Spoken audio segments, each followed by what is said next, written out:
The karmic retribution of destroying Buddha statues and burning scriptures.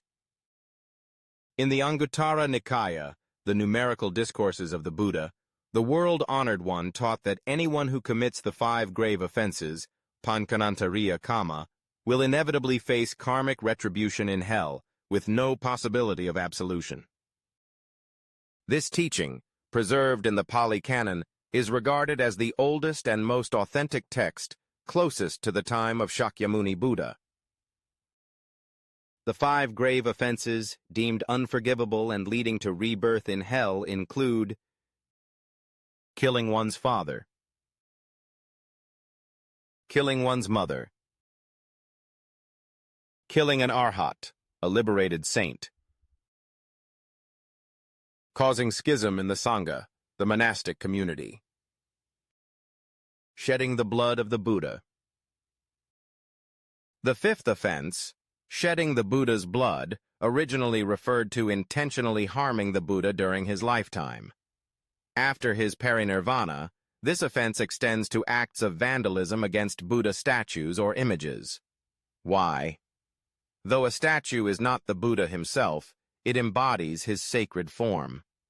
When devotees gaze upon it, their minds connect to the Buddha's reverence, thus treating the image as sacred. Deliberate or accidental damage to such symbols generates negative karma, albeit of varying severity. The Buddha's compassion does not punish.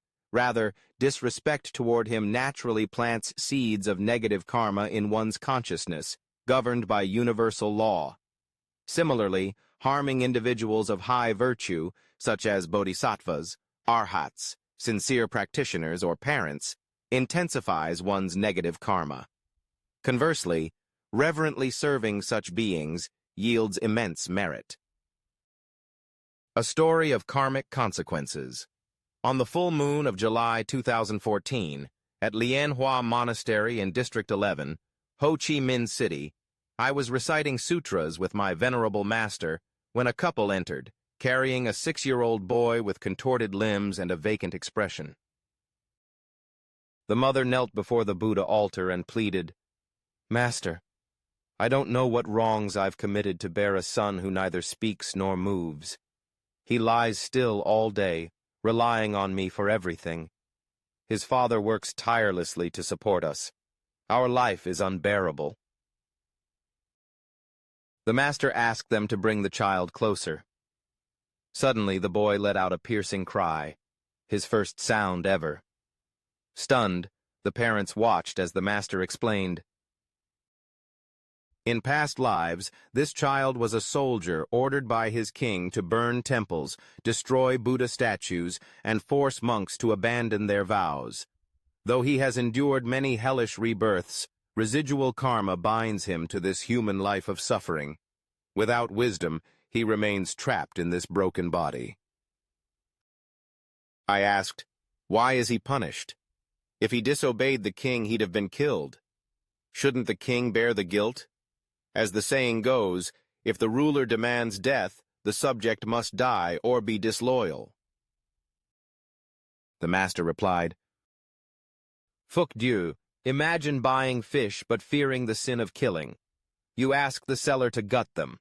The seller, though aware of the karma, does it to earn a living. Both share the sin, just as the soldier and king share collective karma. The one who orders evil and the one who obeys are both bound by it."